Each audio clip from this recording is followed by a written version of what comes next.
Guys, nagluto ako ng merienda namin dalawa ni Nestor ng balanghoy guys. So nilagyan ko ng gata ng niyog. Ito ang ating balanghoy guys. Ayan no. Nilagyan ko ng gata, kakang gata guys. Tapos nilagyan ko ng konting asukal. So malapit na niya maluto guys. Meron na tayong merienda ngayong hapon. Si Nestor guys, umalis sila kasi ngayon yung araw para ikabit yung pinagawa niya na rain cover sa bao-bao sa tri-cup. So ngayon yung araw na hinihintay guys, kaya andun sila. Kasama niya si Uncle. So upload ko kayo later guys kung ano na yung itsura ng ating tri-wheel or yung tri-cup. Eto guys, luto na yung ating balanghoy. Ayan guys, yung ating kamuting kahoy. Meron siyang gata and asukal. So minatamis na balanghoy guys. So kain tayo guys ng merienda. Hindi na ako magkape guys, ito lang yung kakainin ko. Sila ni Store hindi pa na nakarating guys. Mamaya pa yun sila darating ni Uncle. Guys. Kain tayo sa inyong lahat dyan guys.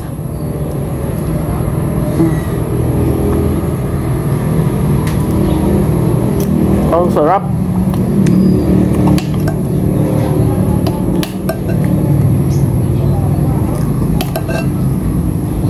Yan guys, oh. Ang lapot ng gata.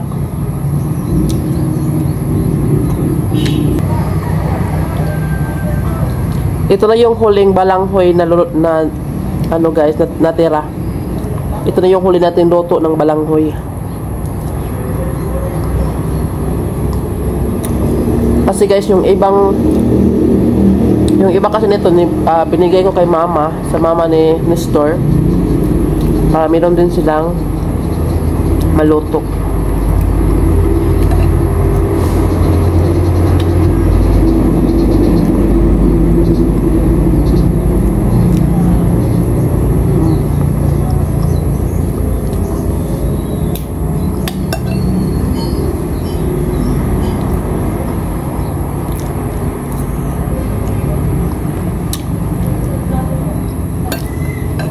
Grabe guys, ang sarap.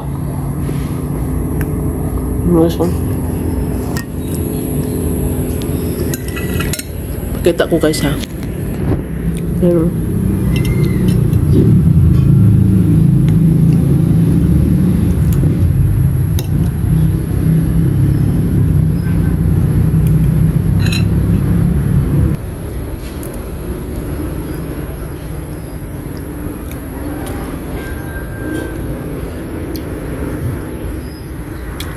Ang sarap ni guys.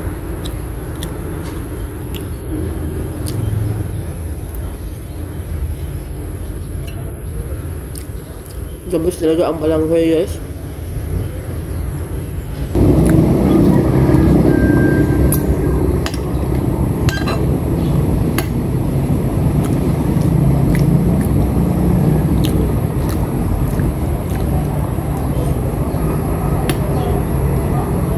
Higop tayo ng sabaw.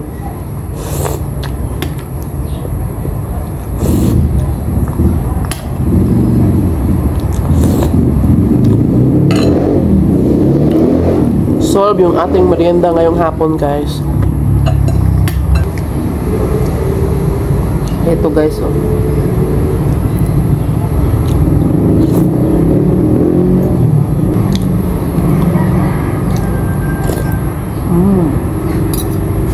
Ang sarap.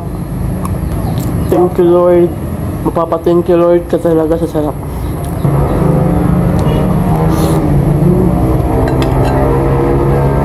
Sabaw.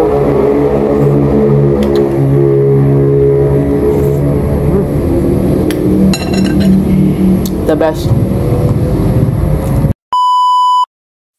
Hello guys. So ito na po yung ating update sa ating bagong brand new na 2024 Maxima Z.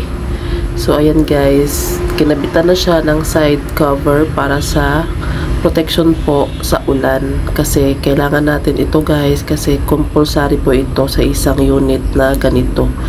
So meron talaga siyang side cover para po protection sa ating pasahero, kasi kailangan meron siyang ganito guys, palikpik yung tinatawag dyan palipig.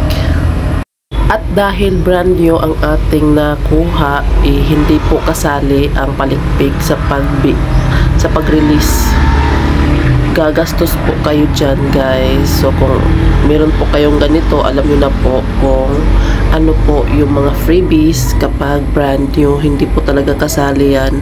And yung bangko o yung upuan sa may harap ng driver seat, hindi rin po yun kasali, guys. Pero meron na pong nabili si store doon na nakamura siya, kaya meron na pong dalawang upuan yan sa front. So yung cover na lang din po yung ginagastahan ni Nestor. Itong si Uncle, guys, ay kilala na sa isa sa mga pinakamahusay na gumagawa ng side cover para sa mga RE Badja na unit. So siya talaga yung matibay gumawa. Kaya medyo pricey po ang pagpapagawa nito. Siguro nasa mga 2,000 plus yung magkabila ang size. So all in all, guys, ang total ay 4,000 plus po ang nabayaran ni Nestor sa magkabila ang side cover ng kabao-bao. Kaya pero okay lang kasi yung ginagamit naman ditong tela ay hindi rin po manipis, kundi po ay para siyang leather na tela, kaya matibay po talaga siya. At talagang mabusisi rin po ito sa paglagay, guys. Hindi rin po ito basta-basta ilalagay lang. So kailangan mo talaga itong bantayan at kailangan mo rin siyang kailangan mo talagang kunat or ibinat yung paglagay para hindi siya parang ano ba, parang kunot-kunot ganun. Kaya kailangan talaga siyang gamitan ng power. So ayan, guys, yung ginagawa yan ni Uncle ay nilagyan niya ng tox para dyan sa pagkabit kasi yan talaga yung mas matibay. So dahil brand new ito, guys, hindi ito pwede basta-basta ipamasada kay hindi pa man nag-abot yung kanyang rehistro. So aabotin pa ng mga 3-4 na buwan yung rehistro nito, guys, bago siya ma-release. Kaya sa ngayon medyo muna si Uncle Driver, tago-tago sa pagmamaneho. Pero okay lang, guys, kay hindi naman masyadong strict dito sa lugar namin. Kaya pero ingat-ingat lang din, at saka kailangan talaga mapagmatsyag kay delikado kung madakpan si Uncle, guys, niya wala pa rehistro, impas maimpaw ng atong unit. At yung kagandahan ng Maxima Z, guys, ay medyo malaki yung kanyang loob. I mean, maluwag siya, guys, hindi siya ganun kaliit kumpara doon sa RE Badja. So ito, guys, ay maluwang ang loob niya, guys. Pwede mo siyang kargahan ng medyo malalaking bagay. So yan, at medyo ang makina nito, guys, ay 250cc na rin yung kanyang lakas, kaya medyo siya matibay. Ito rin ay latest edition ng Maxima Z, 2024 model po ito, kaya bago po itong dating dito sa atin, guys, sa Pilipinas. Kaya hindi pa masyadong kilala o hindi pa masyadong tawag dito, wala pa masyadong reviews na nakita namin dito sa YouTube itong si Maxima. Kaya pero ang sabi naman kasi ng company is matibay din daw ito at less maintenance. Yun yung kanilang yayabang sa amin, guys. Kaya ito yung nagustuhan namin ni Nestor, kaya kinuha na namin kasi nga, diba, less maintenance and single spark plug siya, guys. Pero yung spark plug niya is parang pang sakyanan ang kanyang gamit. So mas matibay kay yung mga sakyanan na ang gamit sa spark plug. So mas okay siya, guys, diba, kumpara sa kanang twin spark plug, pero ang spark plug niya is maliliit, yung pang motor ganyan. So ito, guys, is pang sakyanan na daw nga type. Pero kahit ganun, guys, kailangan pa natin ng pang ready nito sa maintenance kay hindi natin alam, baka meron mga ibang kailangan bilihin sa mga maintenance nito.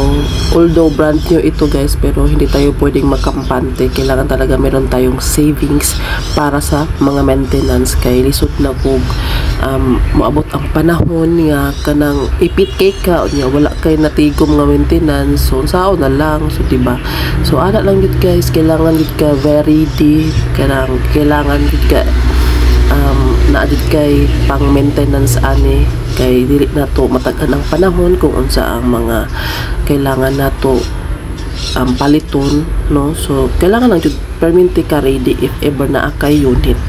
So dili magsalig kay brand new matagal pa masira, kay brand new matagal pa kumain ng maintenance. So hindi ganun guys, dapat ang mindset, no, kailangan yung mindset mo is kailangan mayroon ka talagang pang ready dyan. So yan, so, kaya nga dapat diskarte talaga guys kung may unit ka na ganito, kasi itong unit guys is kinuha namin for ano talaga ito guys, passenger yun, kasi nga hindi pwedeng gamitin mo lang ito pang service, so kailangan talaga meron kang another income. So yung driver naman namin guys ay kompleto rin naman siya, meron siyang lisensya, so hindi problema kung saan siya maabot, pero kailangan talaga itong imong unit guys, kailangan mo muna itong irehistro para wala talagang labat sa ulo. So, the same time, meron ka ng service, meron ka pang pagkakakitaan. So, ito yung maganda dito guys, kay may pagkakakitaan ka. Kung if ever gusto mong magmamasahero, ganun, at least meron kang ibang income sa sarili mo, diba? So ganun yun guys, ganito yung kagandahan sa Maxima or sa Tri-Cab na ganito. Dapat lang talaga i-kompleto mo para walang harangan na ano sa daan, kay yung LTO medyo strict na din, kaya dapat ikaw i-ready mo na rin yung mga unit mo. Kung meron kang unit, kailangan mo talagang i-kompleto yan sa record para hindi ka mahirapan pag mayroon ka mga biyahe na long distance. So wag kang kukuha guys ng mga sasakyan na hindi mo naman mapapakinabangan. Unlike na lang kung marami kang pera, so pwede kang kumuha ng mga unit na pang service mo lang o kailangan pang gala, ganun. So, okay naman yun guys, wala namang problema doon. So, sa amin lang kasi is practical na kami ngayon guys ni Nestor. So, kailangan namin ng another income, another pagkakitaan talaga, kasi sa hirap pa naman ng buhay, hindi pwedeng puro ano na lang guys, pasarap, o hindi pwedeng aasa ka lang sa isang mapagkakitaan. So, at least ito guys, dahil meron kaming pwedeng mapagkakitaan, at the same time nakakatulong din kami kay Uncle, kasi si Uncle ay pamilyado and meron din siyang anak, and yun, kaya yung sabi niya na gusto niyang mamasahero, so yun, kulang yung aming unit guys, kasi yung isang unit namin is meron ding nagdala, kaya ayun, so nagplanuhan namin na kumuha ng bago para naman hindi sila mahirapan sa pagpapamasada, kay yung isa kasi guys, si Uncle din medyo nangangailangan din siya, kaya kailangan din niya mamasahero ng buong araw. So si Uncle naman is wala siyang sariling unit, kaya kailangan talaga meron silang tag-iisang sariling unit para hindi sila maisturbo pa sa pagpamasada. And believe naman ako sa dalawang mga uncle na ito guys, dahil talaga masinop sila mamasada guys, and yung kanilang boundary is on time naman nila ibigay. So mababait din naman sila guys, and masisipag din sila mamasada, kaya okay na rin yun, go na rin kami doon, kaya walang problema. And sana guys, hindi mabago ang kanilang ugali, ganun pa din sana sila, tuloy-tuloy lang sa pamamasada, kasi wala naman din silang ibang mapagkakitaan, kaya dito muna sila sa pagpamasada guys, kaya ayun, so thankful na rin, thank you Lord, sana hindi sila mabago, sana ganun pa rin yung ugali nila, on time pa rin sila kung magbigay, kasi minsan naman guys, alam naman natin na hindi talaga maganda sa araw-araw yung pagpamamasayro. Minsan talaga merong mingaw, minsan meron ding sakay, ganun. So, ang ginagawa namin guys, kung muhangyo sila na ganito lang muna yung boundary na ibigay nila, so kami naman is okay naman kami, wala namang problema kasi naiintindihan naman namin kasi sa dami ba naman ng tri-cab ngayon guys, so paunahan lang talaga ka sa pagsakay ng pasahero, kaya yun, naiintindihan naman namin sila uncle, kaya okay sa amin yun, pero hindi naman sa madalas sila magbigay ng boundary na medyo konti. So ano rin talaga nasa sa ano rin yung binibigay nila sa tamang amount. So yun. Ito guys, dito na si uncle nagkabit sa kabilang side naman. So malapit na ito matapos guys, kasi ito na yung panghuli niyang ikakabit sa kabilang side. So another ano guys, successful na ano ito. So ito na yung parang less na sa gastusin, kasi mayroon pang another gastusin na naman guys, yung sa stainless sa front. So need din kasi yung kabitan guys, kaya yun din yung next project namin, ninestore na pag-ipunan para lagyan din siya ng para protection sa passenger seat, kasi compulsory din yun na malagyan guys, kay protection nga, di ba? So yun, medyo pricey din siya guys, kaya kailangan talagang producer at pag-ipunan, kasi stainless yung pinagplanuhan ni store na ikabit. So medyo pricey talaga kapag stainless steel yung pag-uusapan, di ba? So yan guys, ito na yung kabilang side, ayan. So ganyan na siya guys. Magastos din guys kapag may bago kang unit, no, kailangan mo talagang dumukot sa iyong bulsa, hindi porkit bago guys ay na ready to use na talaga. So meron ka pa rin para talagang gagastusin, pero okay lang guys, kay meron naman siyang ma-income. So mababawi rin naman yan pagdating ng panahon. Hindi lang talaga yan padalian guys, at least naman meron kang sariling unit, meron kang napagkakitaan, meron ka din natulungan, ayan. So yan yung kagandahan nito guys, kaya wag lang magmadali, kasi lahat naman talaga tayo is dumadaan talaga tayo sa maraming pagsubok, no? So ano lang talaga guys, pray lang sa kay God na sana maging successful ang itong unit na to, walang mga mangyayaring masasama, ganun, walang mga disgrasya, yan. So yan lang talaga ang isa sa pinaka iniingatan talaga ng driver guys, yung safety. Yan, talagang meron kang safety at presence of mind kapag nagmamaneho. Although may insurance, so hindi pwedeng magsalig kay saon na lang. So ano lang good guys, diba? So safety is the best talaga dyan. So kailangan mo talagang maging alerto kapag nasa kalsada ka, kay hindi mo alam yung nagsunod sa'yo mga barumbado o kamote driver, diba? So ganyan lang talaga guys, kailangan meron ka talagang presence of mind, and meron ka talagang sa pray, ganun. Kailangan mo, bago ka mamasahero, kailangan mo talagang magdasal bago ka aalis sa iyong bahay. Last to, walay malingaw niya pag mapusoy. Okay, gilang. Berdaog na lagi tayo, berdaog. Pagsambungan ya. Klaro. Hindi yun pa ka. Oo, tinuod na. Fixing naman gyapon tirada na sabong. Isang maswertihon ka. 10 pesos nila, 700.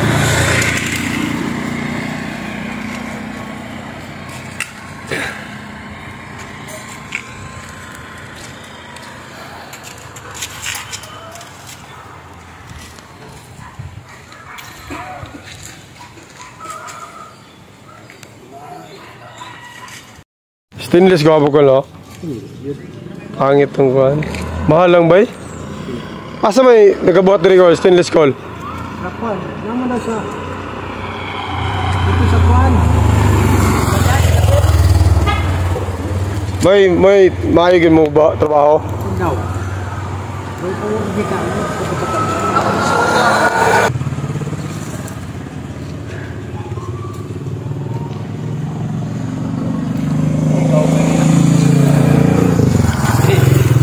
Pinakabandi. Si, Ikaw ba niya? kawan mana? Tao eh, bunjong. Yung